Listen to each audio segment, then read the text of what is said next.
Open the pod bay doors, Hal. I'm sorry, Dave.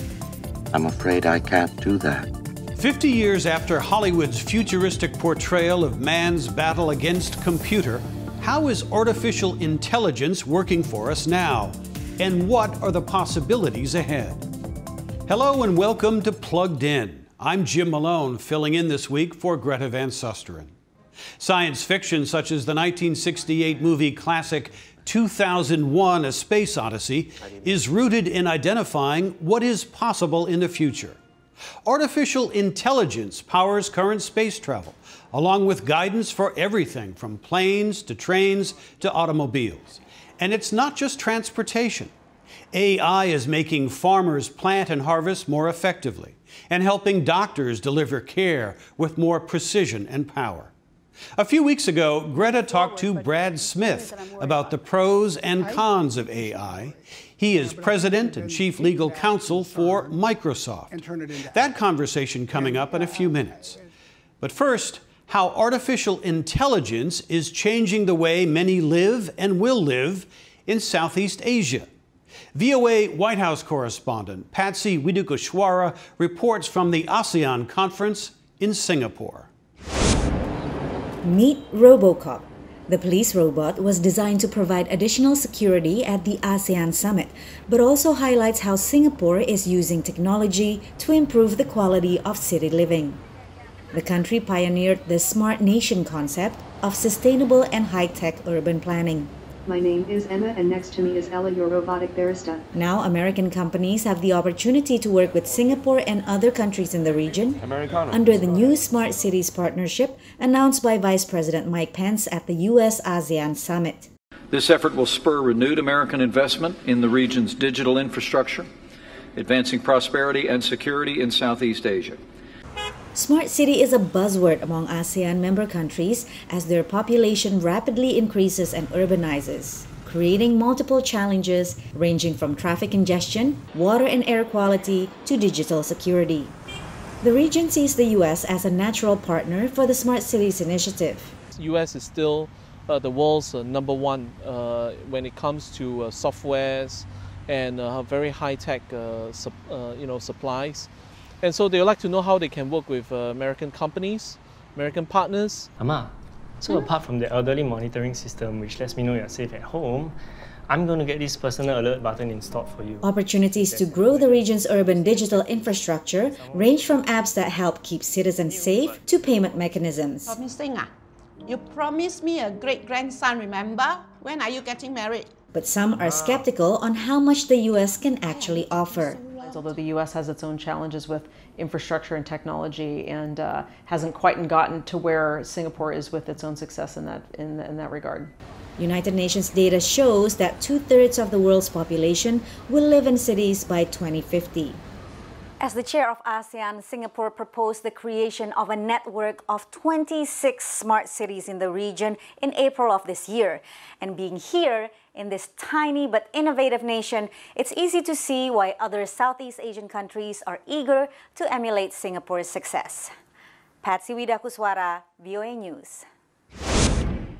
To try to better understand artificial intelligence and how it's going to be used, Greta interviewed Brad Smith, Microsoft's president and chief legal officer.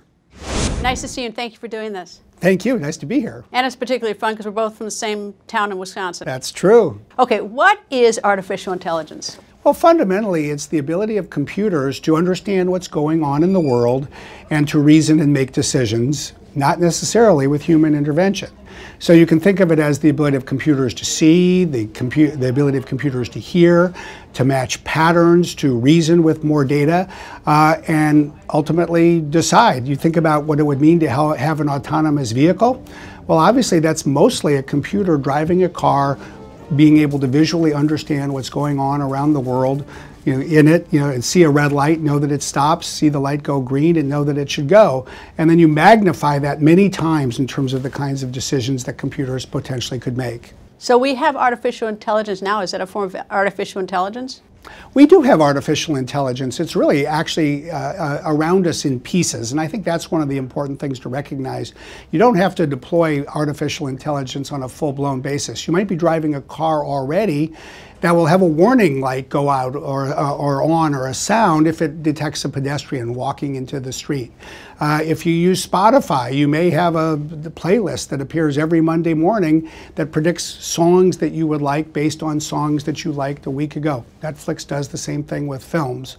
So we have artificial intelligence. It's part of our lives, but it's going to become much more powerful, more robust, and more ubiquitous. Is artificial intelligence where you have a whole collection of data, all this data that keeps rolling into sort of a central place, and then you have an algorithm that tells what to do with it? Is that artificial intelligence? That is an aspect of artificial intelligence. Certainly one of the things that you could think about is the ability to recognize images, photographs. And that is based on algorithms, basically mathematical formula that enables a computer to detect one image and separate it from another. People who use Facebook, probably using Facebook if they're watching this, that they would be able to use facial recognition to identify their photographs. This is a photograph of you, or that is a photograph of me. They can use it to sort through things.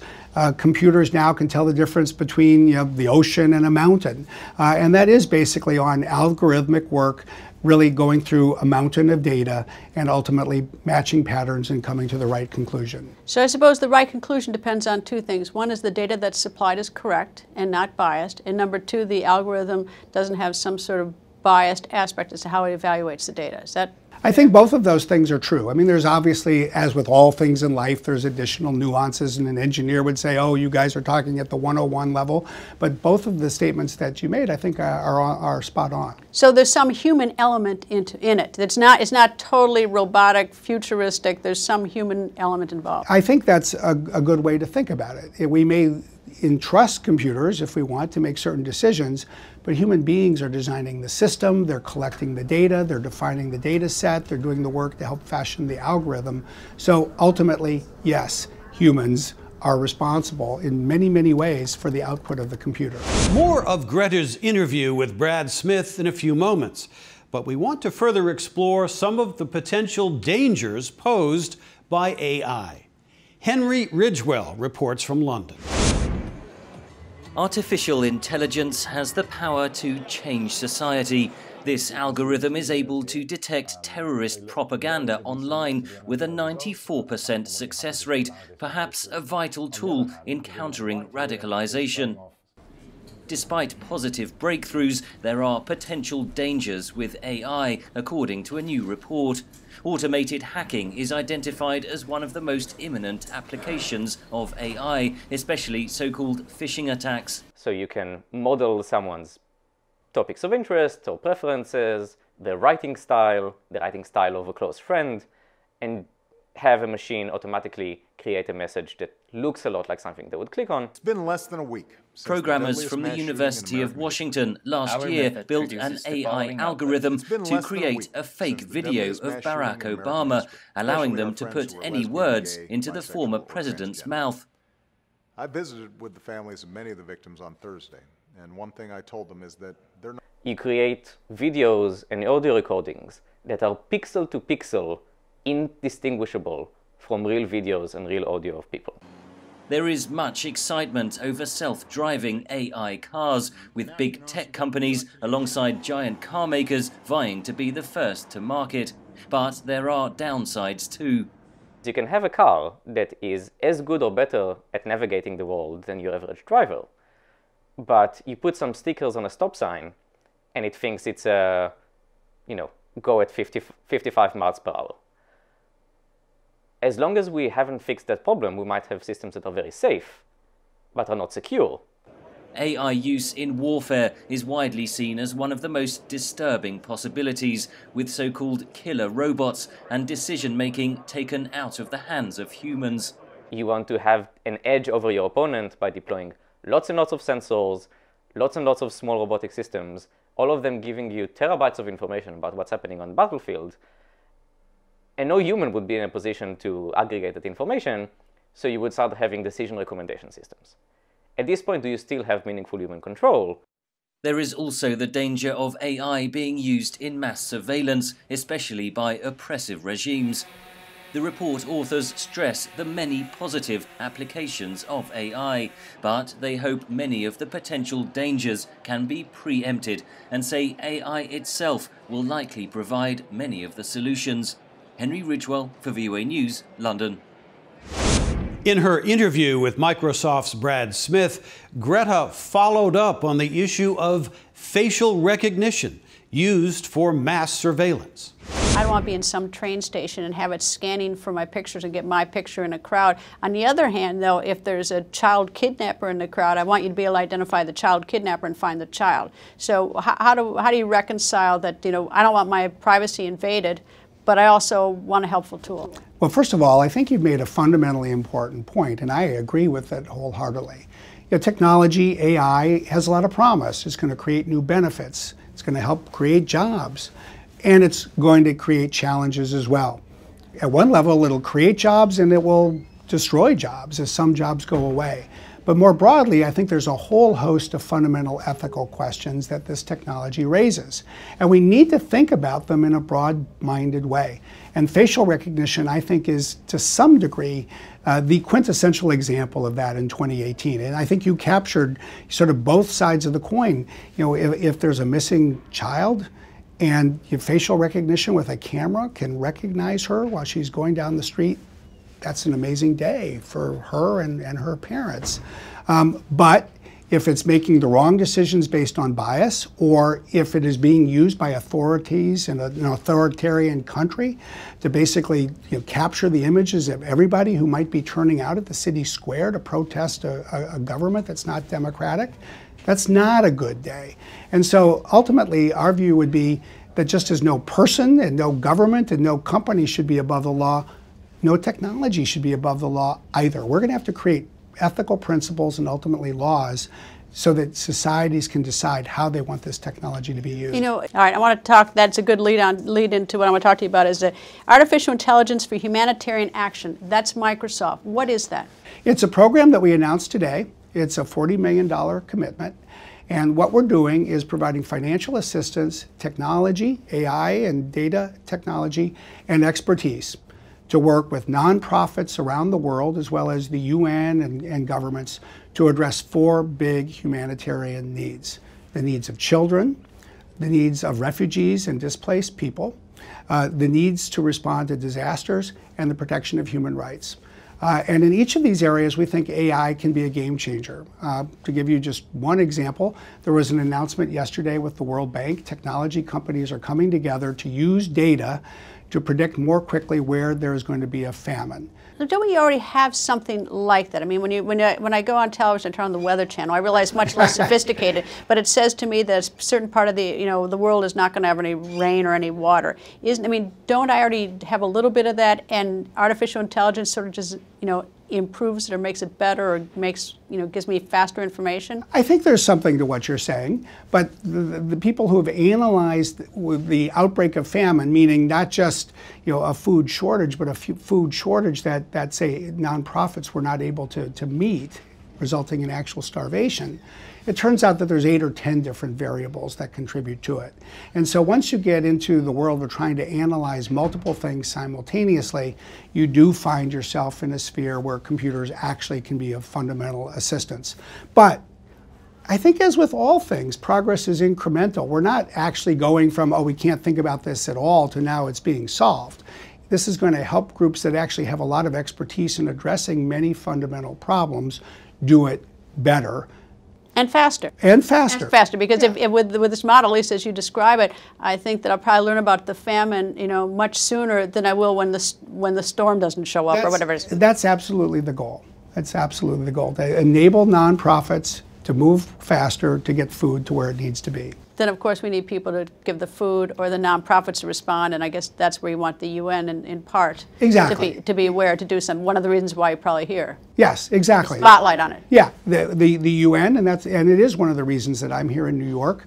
Another program that we announced today is a partnership with UNICEF. There's 75 million kids and young people who basically have lost their opportunity to learn. because they've migrated across a border, they've been forcibly displaced, they're often in refugee camps, they don't have the same access to educational resources, they may be in a place where people don't speak the language that they speak. And this is where we're doing work with universities and refugee groups to create new tools so that kids in these camps, for example, can use technology to access learning resources, interact in a natural way with a computer, speak their own language, have the computer understand that, and basically provide ongoing learning opportunities so that kids who've been uprooted in this way don't fall behind and basically end up, as they sometimes do in camps, as I think you've seen, with far more time on their hands than productive ways to put that time to use. Practical application of artificial intelligence to help farmers is already underway. VOA's Elizabeth Lee shows us what is working and the changes still to come. Hunger affects 1 in 9 people globally, and that number is rising. Poverty is not the only reason why. Increasingly, we're also seeing hunger caused by the displacement related to conflict, natural disaster as well. Humanitarian organizations are turning to new technologies such as AI or artificial intelligence to fight global food insecurity. What AI offers us right now is an ability to augment human capacity. So we're not talking about replacing human beings and things, but we're talking about doing things, doing more things and doing them better than we could by just human capacity alone. Artificial intelligence can analyze large amounts of data to assist farmers in developing countries and locate areas impacted by conflict and natural disasters. The data can then be accessed by farmers from their smartphones. When you take geospatial data and soil mapping data and use AI to do the analytics, it can send me the information. So in a nutshell, it can help me when to plant, what to plant, how to plant. When you start combining technologies, AI, robotics, sensors, that's when we see magic start to happen. On farms for production, to increase crop yields. But the developing world is often the last to get new technologies. 815 million people are hungry, and I can bet you that nearly 814 million out of the 815 million do not have smartphone. And even when the technology is available, other barriers still exist. A lot of these people that we talked about that are hungry, they don't speak English. So when we get the insights out of this technology, how are we going to pass it on to them? While it may take time for new technologies to reach the developing world, many hope such advances will ultimately trickle down to farmers in regions that face food insecurity. You've invented the technology, the big investment's gone in. Now you're modifying it, which brings the cost down as well.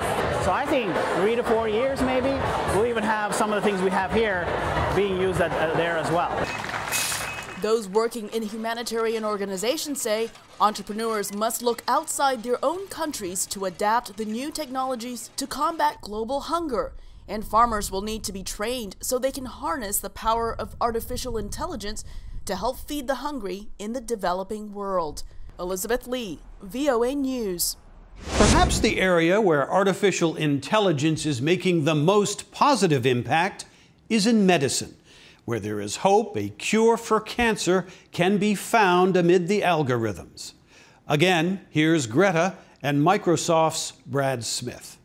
Let's go back to one last thing, cancer. How's it going to help us with cancer? Because that scares most Americans. There are a lot of Americans terrified of cancer. How's this going to help? Well, so much of the advances in immunotherapy really are coming out of treating cancer not as a monolithic disease, but a variety of different kinds of diseases. And then developing different personalized medicine. In a way, we all know, I think, that the future of medicine is personalized medicine. The future of agriculture is personalized agriculture. And what that really means is the ability to use data to target, in the case of cancer treatment, a drug or another form of therapy more precisely to address somebody's specific cells. The same is true, say, for farmers, to basically understand a piece of land, understand the soil, understand the conditions, when something should be planted, what should be planted, when should it be harvested. Once you start to think in those terms, you realize, well, wait a second, this is really all about understanding lots of data, isn't it?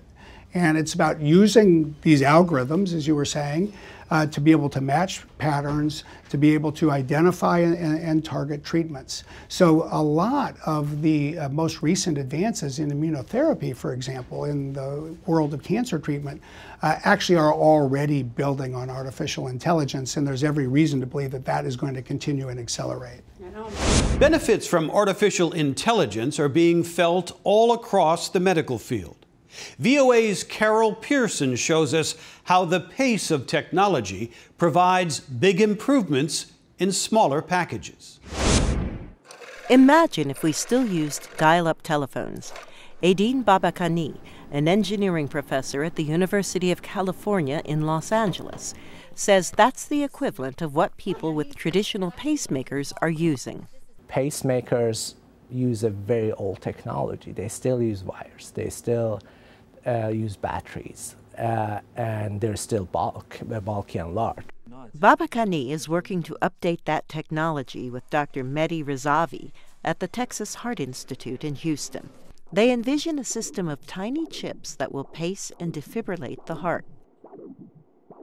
The limitation up to now with using pacing has been that we simply don't have enough pacing leads, pacing sites, to distribute this energy across the heart muscle. This will prevent patients from feeling a shock when their implanted defibrillators go off. I thought I'd walked into a lamppost. It saved my life that day, but it was also a fearsome thing to go through because it was so painful, so painful. So far, preclinical trials have been successful. We did the test in 6 simultaneous chips all over the heart, and they were all pacing together. The goal is to thread the chips into the heart on a catheter, much like doctors implant stents, only the chips will be delivered through a vein, not an artery. In the ultimate clinical version, it's going to be a battery-powered source, which is going to be thin and flat just under the skin. Rezavi likens the generator and the chips to a symphony and its conductor. You have 30 chips in the heart, so you have 30 members of the symphony, and you have this device, this power generator under the skin, and that is the conductor. And it orchestrates simultaneously in unison. It commands all those chips, and those chips follow its command. And you are essentially taking that energy from the shock and distributing it through these pacing chips. And therefore, each pacing chip's output is going to be significantly lower. So by doing that, you don't feel a shock. It's just like having a regular pacemaker. You don't feel anything. They estimate heart patients will have access to this new technology in about 5 years, bringing the technology for pacemakers to a level on par with that of a smartphone. Carol Pearson, VOA News. As we saw earlier with the Southeast Asian smart cities, artificial intelligence is being used to craft the urban lifestyle of the future. And that lifestyle may not include the same kind of jobs people have now, an issue Greta raised with Microsoft's Brad Smith. All right, talk about there'll be some jobs lost, some jobs created. I'm a gadget nut, so I buy every gadget out there. But are the jobs that are being lost, at least initially, at the lesser skilled jobs? And I think of when I go to the grocery store, and it used to be that there'd be a cashier there. Now it's all automated, and I think whatever happened to the cashier, that person probably can't find a job, or even the parking lot attendant is now gone. It's all automated. And it seems like a lot of jobs the unskilled jobs are being lost. And I don't, to what extent are we training them to get better jobs? Well, I think that you just hit the nail on the head in 2 respects. First, in a way, if you want to predict what jobs are going to disappear because of AI, I think one good approach is to ask, well, what is it that AI can do well? Because only if it can do something well, will it replace a particular job. Well, imagine the ability of a computer to understand speech. This is where speech recognition has gotten quite good. Now, just think about what you experience if you go through a drive-through for a fast food restaurant. You basically have a human being, an employee who's just listening to what you say into a microphone and entering your order into a computer. I would think that in 5 years, there's a very good chance that that person isn't going to have that job, that is going to be done by a computer who can understand perfectly well what you're saying and enter it in. And it's also a very good example of a low-skilled job. And so we will see it hit at that end of the spectrum certainly first. I also think that your other point is really important. All of this underscores the need for all of us, really fundamentally, to continue to learn new skills. As you put it earlier, it will take people to train computers. It will take people to work with computers. There are all kinds of jobs that are not going to go away at all, and we have to think about those. But a lot of the people who have these really, like the person you made reference to at the drive-through, probably can't afford to move, can't afford to learn another job skill. Probably, there really are limitations to what they can do. They don't have the flexibility, and I'm not saying that that's a reason not to move forward, but only that I'm worried about them. I think we should be worried, but I think we should then take that concern and turn it into action. And as we look around the world, one of the things we study is countries that are doing interesting things. Two countries, in our view, sort of jump out. One is Switzerland, which has an extraordinary apprenticeship program. And of course, it's mostly for younger people, but it's for older people as well. And these are not people who are seeking a college degree, but they are seeking skills, and they're able to work as an apprentice. And it's a country that has an extraordinarily low unemployment rate, a high level of prosperity. We look at a country like Singapore. Over the last couple of years, basically Singapore has in effect created an account for every citizen so that you have a certain amount of money that you can draw on if you want to go get some retraining in something. So, neither of those may be exactly right for the United States, for example, but they should, I think, inspire us to expand our horizons and think about what this population will need, because it is a new era and people will need some new things. U.S. colleges and universities are trying creative ways to attract the best and brightest technology students. VOA Russian service reporter Maria Prus found one college that is recruiting technology athletes. Steve Baragona narrates the story. 20-year-old Grayson O'Connell studies computer technology and artificial intelligence at Harrisburg University. After listening to lectures, he likes to play video games. But he's not playing games to unwind after classes. Grayson is a member of the university cybersports team. From a very young age, I've always been very competitive. And it was difficult to find a kind of budget-friendly way of playing because sports are so expensive. I played hockey, but I wasn't really able to play anything else because it consumed my time and my parents' expenses. So video games ended up being what I used to play competitively. Many private universities award scholarships for popular sports such as football and basketball. But a new category, cybersports, is gaining momentum fast. So here's an opportunity to come to a great university and get a great degree in science and technology while continuing to be a great gamer. The Harrisburg University eSports varsity team consists of 16 students. Just like any university sports team, they have a coach, a manager, and a tough schedule. We want all of our students to be able to succeed academically and then competitively as well. Harrisburg University was the first in the country to offer full gaming scholarships. Last month, the university hosted a week-long training camp for high schoolers, like 15-year-old Justin Bahata. I don't play video games really to have fun, I play them more to win. So then coming here, esports, that's really what I wanted to do. The varsity cybersports team debuted only last year, but this fall the team will compete in their first championship competition. My parents were very supportive of that, and when they started seeing that the school was actually rewarding people for being, talented at certain games like that, they were fully on board with me. But like most university students, Grayson is sure to face hard choices, like whether to pursue a career as a scientist or as a gamer. For Maria Prus in Harrisburg, Pennsylvania, I'm Steve Baragona, VOA News. That's all the time we have for now. Stay plugged in by liking us on Facebook here at Voice of America, and follow Greta on Twitter @Greta. I'm Jim Malone sitting in this week. Thanks for being plugged in.